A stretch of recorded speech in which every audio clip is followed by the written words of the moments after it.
अस्सलाम वालेकुम। मैं हूँ पारस जहाँ से मैंने अभी ये गुज़िश्ता व्लॉग में हस्ब इत्तफ़ाक़ और हुस्न इत्तफ़ाक़ की बात की थी, और अगर इत्तफ़ाक़ात मामूल बन जाएं तो फिर इसे इत्तफ़ाक़ नहीं इंतज़ाम कहा जाता है। आज के व्लॉग में मैं ऐसे ही इंतज़ाम और हुस्न इंतज़ाम पर मबनी निज़ाम की बात करूँगी। तो पहले इस निज़ाम के हवाले से एक लतीफ़ा कहते हैं कि एक गाँव के वडेरे बैठे कोई गपशप कर रहे थे। ऐसे में बात चल निकली कि क्यों ना इस साल कमाद यानी कि गन्ने की फसल को काश्त किया जाए। फिर फ़वाइद उसके गिनवाते हुए एक बोला हमें रच कर गन्ना मिलेगा, फिर इसका गरम गरम हम गुड़ बनाकर खाएंगे, और जो कमाद बच जाएगा वो ये शुगर मिलों को बेच कर खर्चा निकालेंगे।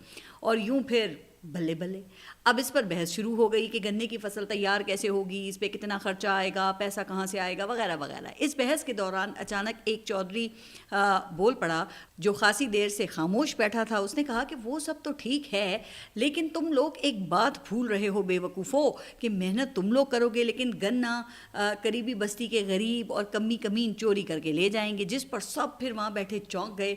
बस ये सुनते ही फिर चौधरियों का दिमाग फिर गया। उन्होंने कहा कि इन कमी कमीनों की ये जुर्रत कि ये हमारी मेहनत को चट कर जाएंगे। फिर सब खड़े हुए, डंडे पकड़े और कहने लगे कि गन्ने की फसल जब तैयार होगी वो तब होगी, पहले गांव के कमियों को सबक सिखा कर आते हैं। और यूं वो सब रात के अंधेरे में सोए हुए गरीबों पर पिल पड़े। बेचारे गरीब उन चौधरियों के मंसूबों से बेखबर मार खा रहे थे। उन्हें तो समझ ही नहीं आ रही थी ना कि मार आखिर पड़ क्यों रही है। चौधरी उन्हें मारते जाते और साथ जोर जोर से ये कहते जाते कि और चोरी करो गन्ना। अच्छा, अब ऐसा ही कुछ बयान पंजाब की तर्जुमान ने दिया है।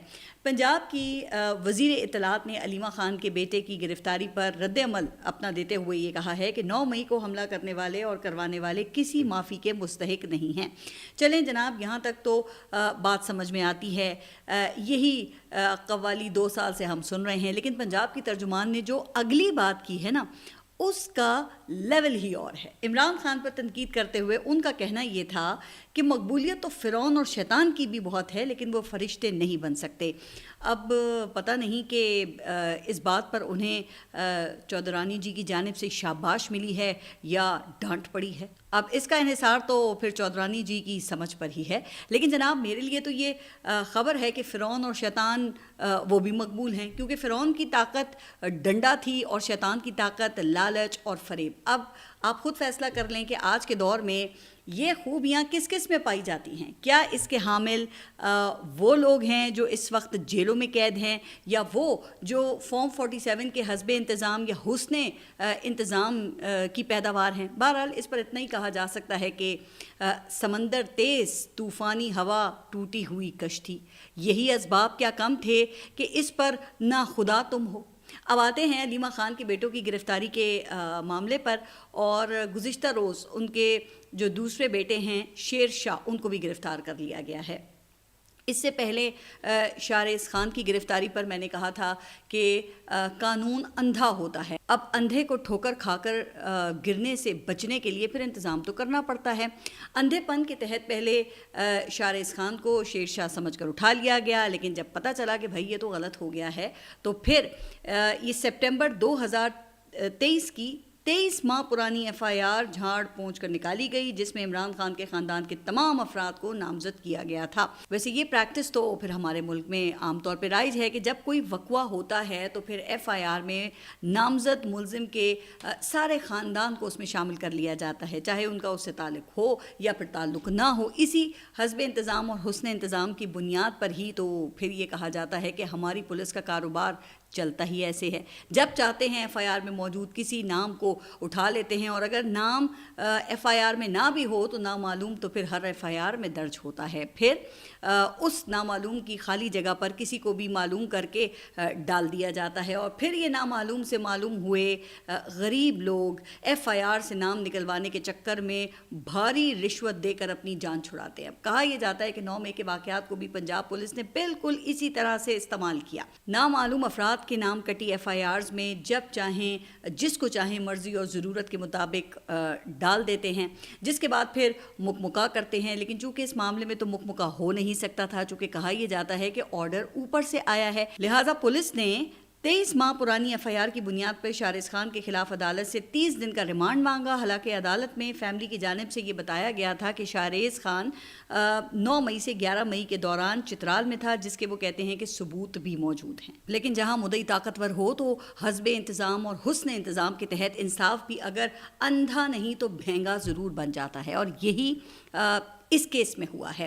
अब जज से 30 दिन का जिस्मानी रिमांड मांगा गया, लेकिन जज साहब ने सिर्फ 8 दिन का रिमांड मंजूर किया। मगर इस दौरान पुलिस को ये एहसास हुआ कि 9 मई की वीडियो में तो शाहरिज खान नहीं, अलबत्ता शेरशाह मौजूद है। लिहाजा फिर गुज़िश्ता रोज़ जब शेरशाह अपने भाई से अदालत में मिलने आया तो वापसी पर घर के रास्ते में उसे भी उठा लिया गया, जिसके बाद अब अलीमा खान के दोनों बेटे इस वक्त पुलिस की हिरासत में आ चुके हैं।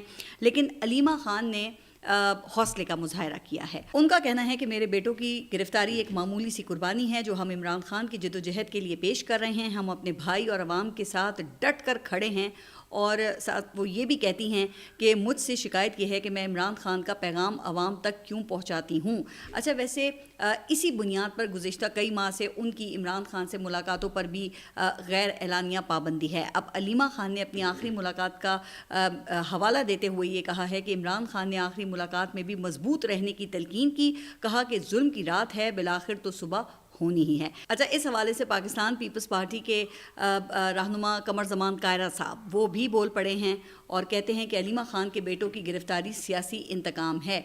अब हुकूमत के जो इत्तेहादी हैं वो भी इस जुल्म के ख़िलाफ़ बोल रहे हैं। वैसे भी कायरा साहब माजी में भी ऐसी मुझे याद है कि कार्रवाइयों के हक़ में नहीं रहे हैं, लेकिन सिर्फ बयान देना तो काफ़ी नहीं है ना। अगर यहाँ पे कुछ गलत हो रहा है तो हुकूमत में शामिल जमातों को फिर इसके ख़िलाफ़ पोजीशन भी लेनी चाहिए। लेकिन पाकिस्तान पीपल्स पार्टी वाले ये क्या पोजीशन लेंगे जब उनकी अपनी नौकरी इसी जुल्म पर मबनी निज़ाम से जुड़ी है। वैसे जुल्म के इस निज़ाम से जुड़े इत्तेहादियों के बारे में मुझे एक और लतीफ़ा याद आ गया है। वो कहते हैं कि मुत्तहदा हिंदुस्तान में करेंसी नोट जब पहली बार तस्वीर के साथ जारी किए गए तो उस वक्त के मजहबी हलकों में बड़ी बेचैनी पैदा हुई।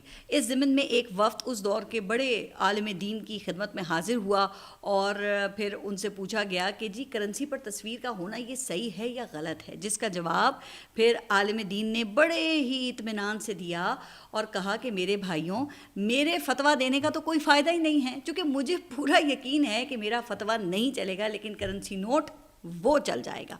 तो यहाँ उसूली पोजीशन नहीं, करेंसी नोट चलता है। अब आगे बढ़ते हैं और बात करते हैं सुहेल वड़ैच की फील्ड मार्शल से मुलाकात की कहानी की, जिससे मुतालिक डीजी ISPR ने कहा था कि इसमें की गई बातें झूठ पर मबनी हैं। पाक फ़ौज के तर्जुमान ने यह भी कहा था कि सीनियर सहाफ़ी ने ज़ाती फ़ायदे और तशहीर के लिए गैर जिम्मेदारी का मुजाहरा किया। अब सुहेल वड़ैच ने इसका जवाब दिया है, कहा है कि जनाब अहमद शरीफ चौधरी का मेरे दिल में ज़ाती एहतराम है, ज़ाती मुलाकातों में वो बहुत खुशगवार हैं, मगर उन्होंने जिन बातों की तरदीद की उनका जिक्र मज़कूरा कॉलम में नहीं था। शायद उन्होंने गलतफहमी की बुनियाद पर बात की है कि इस कॉलम में मेरा कोई ज़ाती फ़ायदा हो सकता है। चलें, अब ये तो हो गई तरदीद की तरदीद, जिसमें सुहेल वड़ैच ने बड़ी ही एहतियात से काम लिया है। मुसाफिर से सलाम दुआ भी कर ली और पतली गली से साथ निकल भी गए। बाकी रह गए वो लोग जिन्होंने गलत तासुर लिया, तो वो फिर उनका मसला है। वाह, क्या जमहूरी नवाज स्ट्रोक खेला है। सुहेल वड़ैच कहते हैं कि 9 मई इमरान खान और माफ़ी के हवाले से वहाँ कोई बात ही नहीं हुई। ये बिल्कुल दुरुस्त बात है। बराह करम इस कॉलम को दोबारा पढ़ लें, इसमें सिरे से 9 मई इमरान खान और उनकी माफ़ी का कोई जिक्र नहीं। मैंने सिर्फ एक फ़िक्रा लिखा है कि सियासी मसालहत के हवाले से उन्होंने कुरान की आयात और उनका तर्जुमा पेश किया। अब लोगों और ट्रोलर्स ने इससे क्या तासुर लिया वो उनकी मर्ज़ी है। गोया जिन पॉइंट्स की इतने बड़े पैमाने पर तरदीद की गई उनका तो जिक्र फसाने में कहीं भी नहीं था। किसी के अपने जहन में हो तो वो उसकी मर्ज़ी पर मुनहसर है। अब ट्रोलर्स के जहनों में तो मैंने नहीं झांका, लेकिन जनाब सुहेल वड़ैच के जहन की ज़रखेज़ी पर तो कोई शक व शुबा नहीं है। ऐसे हस्बे इंतज़ाम और हुस्न इंतज़ाम की तो दाद देनी पड़ेगी ना। और अब जिसमें इत्तफाक का रंग देने के लिए अब FIA क्राइम विंग को सुहेल वड़ैच के ख़िलाफ़ एक दरख्वास्त मौसूल हुई है, जिसमें एक नामालूम शिकायत कुनंदा ने शिकायत लगाई है। कहा है कि सुहेल वड़ैच ने फील्ड मार्शल से मंसूब बयान में लिखा है कि माफ़ी मांगने पर सियासी मसालहत हो सकती है, जिसकी DG ISPR को तरदीद करनी पड़ी, जो काबिल एहतराम इदारे की साख्त को नुकसान पहुँचाने के मुतरादिफ है। जिस पर सुहेल वड़ैच के کے خلاف تعلیمی کارروائی کی جائے۔ اب اسی بات کی سہیل وڑیچ نے نوٹس سے پہلے ہی آپ دیکھیں کہ وضاحت کر دی ہے، تو اب دیکھنا یہ ہے کہ وضاحت قبول ہوتی ہے یا نہیں ہوتی۔ خیر، سہیل وڑیچ کے خلاف ابھی تک یہ ایک ہی درخواست آئی ہے اور وہ بھی لاہور سے۔ شاید اس کا مقصد کارروائی سے زیادہ کارروائی کا تاثر دے کر چھوڑنا ہو، کیونکہ جس کے خلاف یہاں کارروائی کرنا ہوتی ہے تو اس کی گرفتاری کی خبر آتی ہے۔ اب گرفتار کرنا ہوتا تو کارروائی پہلے اور وجوہات پھر بعد میں بیان کی جاتی ہیں، جو اگر نہ بھی بیان کی جائیں تو پھر سب کو ہی پتہ ہوتی ہے نا۔ اچھا، ایسی ہی ایک کارروائی بھی گزشتہ روز اسلام آباد میں کی گئی، جب ایک